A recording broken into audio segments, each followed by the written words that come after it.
good morning.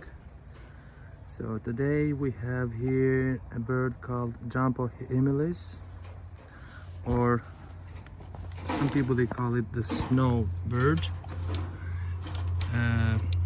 It's a bird in North America. It's such a beautiful bird. Actually, this is the first time that I'm catching a bird like that. Wait, don't be afraid. It's a tiny one. His diet is with the little seeds. That's why he got attracted and he got here. Look here, he's a wonderful bird. Such a beautiful bird. Let me let you free. Okay, I don't want to stress over him. He's such a beautiful one. Okay, buddy, are you ready? Go. Perfect. Look, he stays there. Look here. That's cool. That's crazy.